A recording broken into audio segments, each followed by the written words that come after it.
गिने जाने शुरू हो गए ने। बैलेट बॉक्स की असीं गल कीती है, काउंटिंग शुरू हो गई है। काउंटिंग नूं लैके सीधा मुकाबला भाजपा और सब तो वड्डा ममता दीदी के दरमियान सर्वजोत है। पहला रुझान सामने भी आ चुके हैं। टीवी स्क्रीन तुसीं देख पा रहे हो, सज्जे पासे, खब्बे पासे, फ्रंट दे पासे, जो बॉटम दे पासे है, एक एक रुझान आने शुरू हो चुके हैं। वेस्ट बंगाल दा सब तो पहला रुझान आना शुरू हो चुके हैं। तृणमूल कांग्रेस नूं एक जो है कितना कितने सीट मिलती हुई नजर आ रही है। 500 जो काउंटिंग ऑफ वोट्स है कृष्ण शुरू हो चुकी है। बिल्कुल बिल्कुल पहले रुझान की गल कर रहे हैं कि जदों वोटां जड़ियां गिनियां गईयां, बैलेट बॉक्स क्लीयर किए गए, गिने जा रहे हैं, 4 ते भाजपा अगे चल रही है। बैलेट बॉक्स नूं लैके वड्डी चर्चा, क्योंकि बैलेट पेपर सब तो पहला गिने जाते हैं। सिर्फ 3 मिनट 15 सैकेंड के जड़े रुझान असीं दस रहे हैं। भाजपा 4 ते फिर तृणमूल कांग्रेस की गल हो रही है, यानी कि शुरुआती रुझान दे विच बीजेपी की बल्ले बल्ले हुंदी दिखाई दे रही है। जो इन्फॉर्मेशन आ रही है कि बीजेपी 4 दे नाल अगे चल रही है, जो बैलेट बॉक्स ओपन किए गए। जी, ममता बनर्जी का बीजेपी दे नाल सीधा मुकाबला है कि ममता बनर्जी अपनी साख बचाउण च कामयाब होणगे कृष्ण, क्योंकि सीधा टक्कर है, सीधा मुकाबला है। 2021 असेंबली इलेक्शंस का मैं जिक्र करा ते ममता बनर्जी नूं अपनी सीट नंदीग्राम तो हार का सामना करना पिया सी।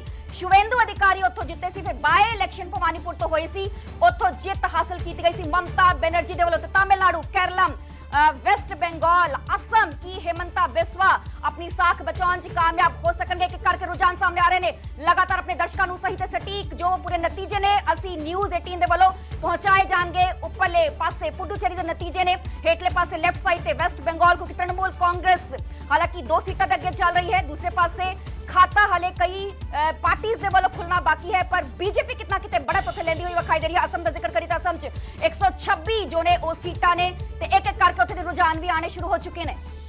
तो बिल्कुल बिल्कुल 5 असी विधानसभा हल्कों की गल कर रहे हैं कि विधानसभा इलैक्शन के नतीजे आ रहे हैं। तो सब तो इंटरस्टिंग गल है, तमिल, केरल, असम ते पुडुचेरी असी इंतजार कर रहे थे कि 8 कदों वजणगे, क्योंकि बैलेट बॉक्स ओपन। तो फिर सब तो वड्डी गल जिहड़ी सी कि आखिरकार पश्चिम बंगाल दीयां 293 सीटां ते काउंटिंग जारी है।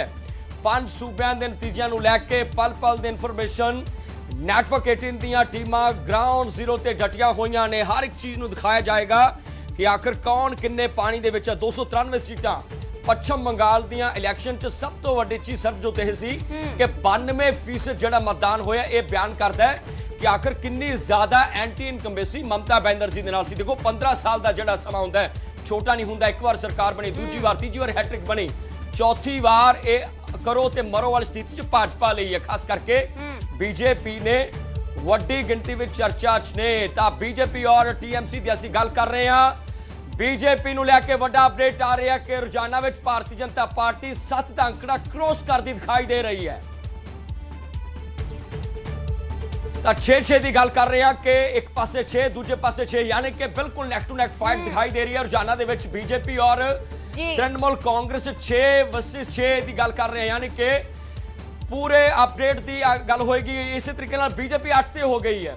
6 तो 8 तो बाद यानी कि कितना ज्यादा रुझाना दे विच जिहड़ा तब्दीली और बिल्कुल जिहड़ा सैकंड के हिसाब नाल आ रहा है। इस तरीके नाल टीएमसी भी बिल्कुल नेक टू नेक फाइट दे विच दिखाई दे रही है। जी कृष्ण, क्योंकि तृणमूल कांग्रेस 8 अगे चल रही है, जबकि दूसरे पासे जे मैं बीजेपी का जिक्र कराते बीजेपी भी 8 ही चल रही है, अगे चल रही है। नेक टू नेक फाइट इतने देखने को मिल रही है। हालांकि किस तरीके नाल ये जो रुझान आ रहे नतीजों च कन्वर्ट होंगे, इसलिए इंतजार करना होएगा। दूसरे पासे असम की भी तस्वीर लगातार इस तुहानूं विखा रहे हैं। बीजेपी उत्थे 9 सीटां ते अगे चल रही है, कांग्रेस पार्टी 2 सीटां ते अगे चल रही है। हालांकि दूसरी पार्टियों के वल्लों हुण तक खाता उत्थे नहीं खोलिया गया है, पर वेस्ट बंगाल सब तो अहम स्टेट मनिया जा रहा है। पूरी दाल लगा दी गई सी। पीएम नरेंद्र मोदी से देखा वड्डे पद्धर उत्थे गए सी, वख-वख रैलीज़ नूं संबोधन किया गया सी।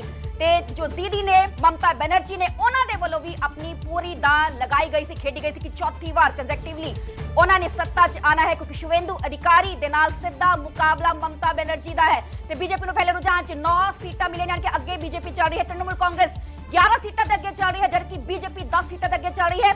नेक टू नेक फाइट कृष्ण इत्थे देखने को मिल रही है। बिल्कुल बिल्कुल। तो जिहड़े रुझान आ रहे हैं, रुझान नतीजों में तब्दील होंगे। एक बार मुड़ तो दर्शकों को दस दिए कि नतीजे नहीं हैं, रुझान हैं। रुझान किसी वेले भी बदल सकते हैं। कांग्रेस की गल करिए, कांग्रेस 2, भारतीय जनता पार्टी पहले रुझान दे विच 9 सीटां दे नाल अगे चल रही है। कांग्रेस 2 ते यानी कि सिंगल डिजिट ते कंसीडर कर रही है। याद कि टीएमसी की असी गल की, टीएमसी भी बहुत जबरदस्त जी फाइट दे रही है। 11 ਅਤੇ 10 ਦਾ ਜਿਹੜਾ ਅੰਕੜਾ ਦਿਖਾਈ ਦੇ ਰਿਹਾ, ਯਾਨੀ ਕਿ 11 ਤੇ ਤ੍ਰਿਣਮੂਲ ਕਾਂਗਰਸ ਦੀ ਗੱਲ ਕੀਤੀ ਰੋਜ਼ਾਨਾ ਦੇ ਵਿੱਚ ਬੀਜੇਪੀ 10 ਸੀਟਾਂ ਨਾਲ ਅੱਗੇ ਜਾਂਦੀ ਦਿਖਾਈ ਦੇ ਰਹੀ ਹੈ। ਫਿਲਹਾਲ ਕਾਂਗਰਸ ਸਿੰਗਲ ਡਿਜਿਟ ਨੂੰ ਕ੍ਰੋਸ ਕਰਦੀ, ਯਾਨੀ ਕਿ ਟੀਐਮਸੀ ਡਬਲ ਡਿਜਿਟ ਨੂੰ ਕ੍ਰੋਸ ਕਰ ਚੁੱਕੀ ਹੈ। ਤੇ ਸਾਫ਼ ਤੌਰ ਤੇ ਇਹ ਜੋ ਰੁਝਾਨ ਨੇ ਹਾਲੇ ਨਤੀਜਿਆਂ 'ਚ ਕਨਵਰਟ ਹੋਣਗੇ, ਉਸ ਦੇ ਲਈ ਜੋ ਹੈ ਉਹ ਇੰਤਜ਼ਾਰ ਕਰਨਾ ਪਏਗਾ। ਤੇ ਤਾਮਿਲਨਾਡੂ ਦਾ ਜ਼ਿਕਰ ਕਰਾਂਗੇ, ਤਾਮਿਲਨਾਡੂ 'ਚ ਡੀਐਮਕੇ ਅੱਗੇ ਚੱਲ ਰਹੀ ਹੈ, एमके स्टॉलिंग वाली पार्टी डीएमके अगे चल रही है, क्योंकि जे तमिलनाडु का जिक्र करें कृष्ण ते उत्थे लंबे पद्धर ते वड्डे पद्धर ते फ्री बीज का जिक्र होता है, उत्थों ही फ्री बीज का कल्चर जो है वो शुरू होया है, क्योंकि डीएमके ने इस गल का जिक्र किया सी कि जे असी सत्ता च आने ते साडे वालों रेफ्रिजरेटर्स दिते जाएंगे।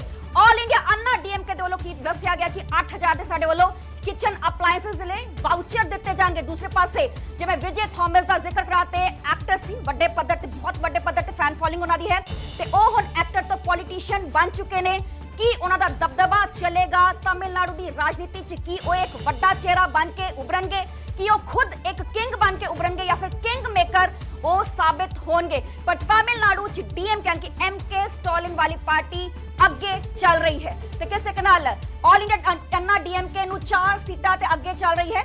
ये पहला रुझान च डीएमके नु 6+ सीटां ते अगे चल रही है, यानी कि हुणे ये रुझान ही है, नतीजा च इसनु कन्वर्ट होंदे होंदे हाले समा लगेगा। पर डीएमके एमके स्टॉलिन हाल फिलहाल काफी ज्यादा चर्चा च रहे सी। हालांकि सीएम भगवंत मान कई बार तमिलनाडु गए ने, उन्हां नाल मुलाकात भी की गई है। असीं जिक्र करिए ते डीएमके दा, क्योंकि एमके स्टॉलिन जदों महिला रिजर्वेशन बिल आया सी उसनू लैके वड्डे पद्धर ते इन्हां दे वल्लों विरोध जताया गया सी। उन्होंने इस गल दा जिक्र किया कि असीं महिला राखवाकरण दे खिलाफ नहीं हां, बस जो डीलिमिटेशन की जा रही है 2011 के अनुसार किए जाएंगे, उसनू लेके कितना किते सवाल उन्हां दे वल्लों खड़े किए गए सी। उन्होंने इस गल दा जिक्र किया कि जिन्हां भी साउथ दियां स्टेट्स होणगियां उन्हां नू इस दे नाल नुकसान होएगा ते वड्डे पद्धर ते इस दा विरोध एमके स्टॉलिन दे वल्लों किया गया सी। ते तमिलनाडु दा जिक्र करांगे, तमिलनाडु एक अहम पार्टी है, 2000 एक अहम स्टेट है ते 2234 जो ने वो पूरियां सीटां ने ते उन्हां ते लगातार जो एक एक करके रिजल्ट आने शुरू हो जाएंगे। ते वेस्ट बंगाल का जिक्र कर रहे, वेस्ट बंगाल दे रुझानां च 18 सीटां ते तृणमूल कांग्रेस अगे चल रही है, यानी कि ने ये रुझान नहीं ने। ते पश्चिम बंगाल दे रुझानां च 21 सीटां ते बीजेपी कृष्ण अगे चल रही है, क्योंकि कितना किते tough fight neck to neck fight देंदी हुई बीजेपी तृणमूल कांग्रेस नजर आ रही है, जिसका ਅਸੀਂ ਜ਼ਿਕਰ ਵੀ ਕਰ ਰਹੇ ਸੀ। ਬਿਲਕੁਲ ਦੇਖੋ, ਇਹ 15 ਸਾਲ ਦਾ ਉਹ ਜਿਹੜਾ ਸਮਾਂ ਸੀ, ਕੋਈ ਛੋਟਾ ਸਮਾਂ ਨਹੀਂ ਹੈ ਕਿ 15 ਸਾਲ ਇੱਕ ਵਾਰ ਨਹੀਂ, ਯਾਰ ਕਿ ਤਿੰਨ ਵਾਰ ਸੱਤਾ ਦੇ ਵਿੱਚ ਕਾਬਜ਼ ਰਹੇ। ਐਮਰਜੈਂਸੀ ਦਾ ਦੌਰ ਯਾਦ ਕਰਨਾ ਪਏਗਾ 1975 ਦੇ ਵਿੱਚ ਕਿਵੇਂ ਇੰਦਰਾ ਗਾਂਧੀ ਐਮਰਜੈਂਸੀ ਪੂਰੇ ਦੇਸ਼ ਵਿੱਚ ਲਗਾ ਦਿੰਦੇ ਨੇ। ਮਮਤਾ ਬੈਨਰਜੀ ਹਾਲਾਂਕਿ ਉਸ ਵੇਲੇ ਬਹੁਤ ਛੋਟੀ ਉਮਰ ਤੇ ਉਹਨਾਂ ਦੀ ਸਨ, ਉਸ ਵੇਲੇ ਸਟਰਗਲ ਦੇ ਵਿੱਚੋਂ ਨਿਕਲੀ ਪਾਰਟੀ। ਹਾਲਾਂਕਿ ਜਦੋਂ ਇਲੈਕਸ਼ਨ ਜਿਹੜੀ ਹੈ, इलैक्शन ममता बैनर्जी ਨੂੰ टिकट कांग्रेस ने दी, उस वेले लगता सी कि बनेगा कि बकरे की बली तो नहीं किते दे दी जाएगी। इस तरीके राजसी चर्चावां सी कि औरत एक बच्ची ते दा खेड के हुण बनेगा कि, पर बहुत बड़े मार्जन के नाल महज 21 तो 35,000 के वोटां के मार्जन नाल उस वेले वो इलैक्शन जित के पार्लीमेंट गए। पर उस तो बाद एक पेस उन्होंने सैट किया कि किवें पश्चिम बंगाल की जो गल हो सकती है तो ममता बैनर्जी तो चंगा लीडर कोई नहीं हो सकता है, हुण तक एस्टैबलिश किया जाता है। फिलहाल हुण तक दी सब तो वड्डियां चर्चावां है ने, एक पासे भाजपा दूजे पासे तृणमूल कांग्रेस, यानी कि नैक टू नैक जिहड़ी फाइट। एक होर जाना है, ममता दी टीएमसी 18 सीटां दे नाल अगे जा रही है, यानी कि टीएमसी दी असीं गल करिए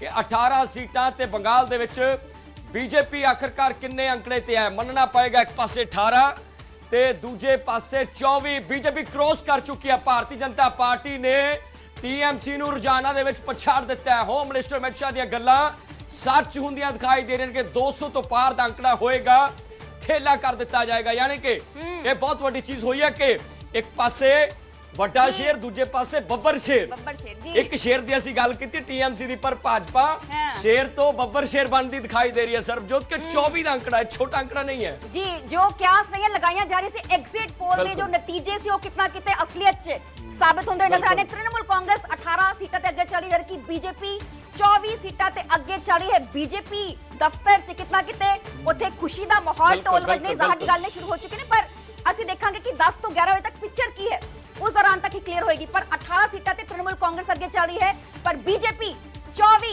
सीटां दी अगे चल रही है। और अपडेट 27, यानी कि बीजेपी दी ਅਸੀਂ ਗੱਲ ਕੀਤੀ ਕਿ 24 ਤੇ ਅਸੀਂ ਹੁਣੇ ਅਪਡੇਟ ਆਇਆ ਹੈ 27 ਟੱਪ ਗਈ ਹੈ ਭਾਜਪਾ, यानी कि ਰੁਝਾਨਾਂ ਦੇ ਵਿੱਚ 27 ਤੇ टीएमसी ਦੀ ਗੱਲ ਕੀਤੀ 18 यानी कि बीजेपी बड़ा फास्टली ड्रास्टिकली ਜਿਹੜਾ ਕ੍ਰੋਸ ਕਰਦੀ ਦਿਖਾਈ ਦੇ ਰਹੀ ਹੈ। ਦੇਸ਼ ਦੇ ਹੋਮ ਮਿਨਿਸਟਰ ਦੀਆਂ ਗੱਲਾਂ ਸੱਚ ਹੁੰਦੀਆਂ ਦਿਖਾਈ ਦੇ ਰਹੀਆਂ ਨੇ ਕਿ ਇਸ ਵਾਰ ਖੇਲਾ ਹੋਏਗਾ। ਖੇਲਾ ਇਸ ਕਦਰ ਹੋਏਗਾ ਕਿ 200 ਪਾਰ ਨਤੀਜੇ ਆ ਜਾਣਗੇ। यानी कि ਗੱਲਾਂ ਕਰਦੇ ਕਰਦੇ 18 ਤੇ 27 ਬਹੁਤ ਵੱਡੀ ਗੱਲ ਹੈ। 28 ਹੋ ਗਿਆ, ਇੱਕ ਹੋਰ ਵੱਧ ਗਿਆ। ਸਰਬਜੋਤ ਕਿ ਕਿਵੇਂ ਡਰਾਸਟਿਕਲੀ ਜਿਹੜੀਆਂ ਚੀਜ਼ਾਂ ਰੁਝਾਨ 'ਚ ਤਬਦੀਲ ਹੁੰਦੀ ਜਾ ਰਿਹਾ। ਮੈਨੂੰ ਲੱਗਦਾ ਹੈ शेयर कहना भी बड़ा मुनासिब नहीं होएगा। इनू आपां नवा नाम आउंदे कुछ घंटे देवांगे क्योंकि बब्बर शेर ता बीजेपी बन गई। तृणमूल कांग्रेस 18 सीटां ते अगे चल रही है पर बीजेपी ते कितना किते रिकॉर्ड तोड़ती हुई नजर आ रही है क्योंकि 28 सीटां ते अगे चल रही है बीजेपी। एसआईआर का इत्थे जिक्र करना बहुत जरूरी बनता है कृष्ण, क्योंकि एसआई ਨੂੰ ਲੈ ਕੇ जो वेस्ट बंगाल ਦੀ सियासत ਸੀ काफी ज्यादा पक्की सी। ਅਸੀਂ ਦੇਖਿਆ कि एसआई ਹੋਈ special intensive revision 91 lakh voters ਦੇ ਨਾਮ ਕੱਟੇ ਗਏ। ਹਾਲਾਂਕਿ ਇਸ ਗੱਲ ਦਾ ਜ਼ਿਕਰ ਕੀਤਾ ਗਿਆ ਸੀ ਕਿ ਇਹ ਫਰਜ਼ੀ ਵੋਟਰ ਸੀ, ਇਹਨਾਂ ਦੇ ਨਾਮ ਕੱਟੇ ਗਏ ਨੇ, ਪਰ ਮਮਤਾ ਬੈਨਰਜੀ ਨੇ ਵੱਡੇ ਪੱਧਰ ਤੇ ਇਸ ਤੇ ਇਤਰਾਜ਼ ਜਤਾਇਆ ਸੀ ਤੇ ਹੁਣ ਇਹ ਕਹਿ ਸਕਨੇ ਕਿ एंटी इनकम्बेंसी है जो रुझान पहले साडे सामने आ रहे ने। बिल्कुल बिल्कुल बिल्कुल इंटरेस्टिंग चीज़ां देखो कि एंटी इनकम्बेंसी तुसी गल कीती सब जो बहुत अच्छी गल है कि 15 साल की गल कोई छोटी नहीं हुंदी। दूजी सब तो इंटरेस्टिंग गल सी कि 91 ਲੱਖ लोग ओल सन जिन्हां नूं लै के भारतीय जनता पार्टी हमेशा कहती रही कि घुसपैठ इन्हां लोकां ने कीती है कि घुसपैठी आगे देखो 91 lakh voter SIR special intensive review पहला बिहार च चलिया। छोटा आंकड़ा नहीं है 91 ਲੱਖ 91 ਲੱਖ 1 ਕਰੋੜ ਦੇ ਨੇੜੇ ਤੇੜੇ ਹੋ ਗਈ 9 ਘੱਟ 1 ਕਰੋੜ। ਬਿਹਾਰ ਚੱਲਿਆ, ਬਿਹਾਰ ਚ ਬੀਜੇਪੀ ਨੇ ਖੇਲਾ ਕੀਤਾ। ਇੱਥੇ ਚੱਲਿਆ, ਇੱਥੇ ਵੀ ਖੇਲਾ ਉਸ ਪੰਜਾਬ ਦੇ ਵਿੱਚ ਵੀ ਚੱਲੇਗਾ ਕਿਉਂਕਿ ਪੰਜਾਬ 'ਚ ਵੀ ਚਰਚਾ ਹੈ ਭਾਜਪਾ ਨੂੰ ਲੈ ਕੇ। ਆਮ ਆਦਮੀ ਪਾਰਟੀ ਪੰਜਾਬ 'ਚ ਵੀ ਕਹਿੰਦੀ ਰਹੀ ਹੈ ਕਿ ਆਪਣੇ ਆਪਣੇ ਜਿਹੜੇ ਵੋਟਰ ਨੇ ਉਹਨਾਂ ਨੂੰ ਬਚਾ ਰਿਹਾ। ਜਿਹੜੇ ਕੋਰ ਵੋਟਰ ਨੇ ਆਮ ਆਦਮੀ ਪਾਰਟੀ ਦੇ ਵੇ ਤਾਂ ਆਇਡੈਂਟੀਫਾਈ ਕਰ ਲੈਣਗੇ ਕਿ ਕਿਹੜੇ ਇਲਾਕੇ ਦੇ ਵਿੱਚ ਕਿਹੜੀ ਪੰਚਾਇਤ ਵਿੱਚ ਸਭ ਤੋਂ ਜ਼ਿਆਦਾ ਵੋਟ ਹੈ, ਕੱਟ ਦਿੱਤੀ ਜਾਏਗੀ। ਖੌਫ ਸੀ, ਇਹ ਖੌਫ ਸੱਚਾ ਤਾਂ ਨਹੀਂ ਕਿਤੇ ਸਾਬਤ ਹੋ ਰਿਹਾ ਪਰ 91 ਲੱਖ ਵੋਟਰਾਂ ਲੈ ਕੇ। ਹਾਲਾਂਕਿ ਇਹ ਇੰਟਰਸਟਿੰਗ ਚੀਜ਼ ਹੋਰ ਅਪਡੇਟ ਸੀ ਕਿ 38 ਟ੍ਰਿਬਿਊਨਲ ਬਣਾਏ ਗਏ। ਜਦੋਂ ਇਸ ਵੋਟ ਦੇ ਅੰਕੜੇ ਨੂੰ ਕੱਟਿਆ ਗਿਆ 38 ਟ੍ਰਿਬਿਊਨਲ ਦੇ ਕੋਲ ਵੱਡੀ ਗਿਣਤੀ ਵਿੱਚ ਸ਼ਿਕਾਇਤਾਂ ਦੀ ਸਰਬਜੋਤ ਪਹੁੰਚੀਆਂ ਸਨ।